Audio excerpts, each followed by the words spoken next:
Imagine a Florida without theme parks, without neon lights, and without millions of tourists. A wild frontier where the swamp was king and the silence was absolute. This was Florida in 1930, a forgotten paradise on the edge of a transformation that would change the world. But what did this place actually look like? How did people survive the brutal heat without air conditioning? What secrets did the Everglades hide before the concrete? Was it a paradise or a beautiful trap? In 1930, Florida's population was barely 1 million people. Today, that is less than a single major city in the state. It was a land of vast, empty spaces. Stepping into a Florida town in 1930 felt like entering a living postcard. Spanish moss draped over oak trees like natural lace, swaying in the humid breeze. There were no modern highways. The Tamiami Trail had just been completed, a narrow ribbon of asphalt cutting through the heart of the ancient Everglades. Driving it was a life-threatening feat. Alligators sunned themselves in the middle of the road, and if your engine failed, you were alone against nature. Architecture was a mix of Mediterranean dreams and wooden reality. In Miami, Coral Gables was rising like a palace made of coral rock, but for most, home was the Cracker House. Built on stilts with wide porches and high ceilings to let the heat escape. It was architecture for survival. By 1930, the Great Depression was beginning to bite, but Florida was already broken after the 1920s real estate collapse and 2 massive hurricanes. The state was financially bankrupt, yet the land remained rich. While the rest of the country faced dust bowls, Florida was an explosion of green. Agriculture was the lifeblood. Miles of citrus groves stretched across the central ridge. In winter, the air smelled of orange blossoms, not pollution. Life moved at the speed of a mule. Despite the rise of the Ford Model T, the horse and wagon were still common sights on the dirt roads. Tourism was for the tin-canned tourists. People who drove south camping in tents and eating canned food. The first road trippers of the American dream. They didn't come for technology. They came for the springs. Silver Springs and Wakula Springs were the original natural theme parks. Glass-bottom boats allowed you to see 60 feet deep. The water was so pure it looked like liquid diamonds under the tropical sun. The Everglades were twice their current size. A river of grass with no end, home to clouds of birds, so thick they could darken the sun. Plume hunting was a dark business. Egrets were killed to decorate hats in Paris and New York. A cruel war fought in the name of fashion. The heat was the ultimate challenge. Summers were tests of endurance. Without electricity in rural areas, life stopped between noon and 4 p.m. People slept on screened porches, often wrapped in wet sheets to stay cool. The humidity was a heavy blanket you could never kick off, but the heat created bonds. Communities gathered at the end of the day, sharing sweet tea and stories to pass the slow hours. Miami Beach was just a child. No giant hotels, just low-slung Art Deco buildings and white sand that felt like the edge of the world. Al Capone and other gangsters sought refuge in mansions on the islands.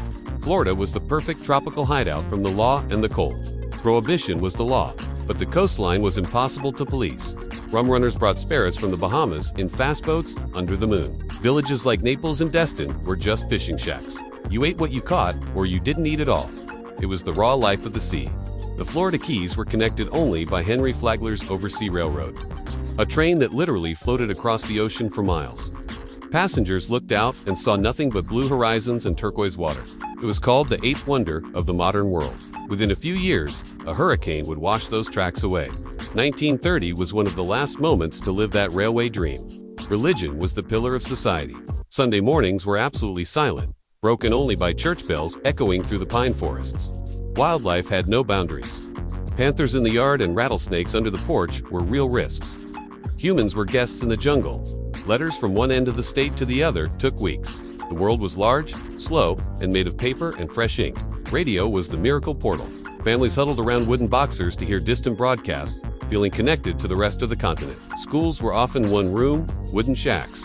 Barefoot children walked miles through sand spurs and palms to learn their 3 R's. Summer meant mosquito season. People burned oily rags in smudge pots to create thick smoke, fighting off the clouds of hungry insects. It was a hard life, but those who lived it called it the good life. There was peace in knowing progress was still far away. South Florida was becoming a cultural melting pot. Immigrants brought rhythms and flavors the rest of the country hadn't discovered yet. The Cuban sandwich was becoming the standard lunch for tobacco workers, a blend of cultures served on a single plate. In Tampa, lectors read classic literature to cigar rollers. High culture and manual labor working in a unique, humid harmony. Damp nights, mixed Latin music, jazz, and the sound of crickets. It was a magnetic atmosphere that now only exists in old movies. The beaches were wild. Driftwood, seaweed, and turtle tracks covered the shore. There was no urban grooming, only the majesty of nature. Sunscreen didn't exist. People wore wool swimsuits that covered almost everything. A day at the beach was a formal social event. Human order began to appear with the first state parks. Man was finally trying to tame the chaotic beauty of the tropical wild. The dream of living in the sun was sold through hand-colored postcards, a promise of eternal happiness during dark economic times. But the dream had divisions. Racial segregation created parallel worlds under the same sun, a scar on the state's natural beauty. Through the lens of ultra-realistic AI, the colors surprise us. It's not the sepia of old photos, but the electric green of the ferns, the incandescent orange of the sunset over the Gulf, the blinding white of the limestone roads under the midday sun. We see faces weathered by the sun, but eyes full of hope. They were the last pioneers before the age of total asphalt. In 1930, taking a wrong turn was the start of a real adventure. Without GPS, the world was a mystery to be discovered at every curve. The silence is what haunts us most. No constant hum of engines or jets, just the organic sound of the earth breathing. As the decade closed, the paradise changed forever with World War II.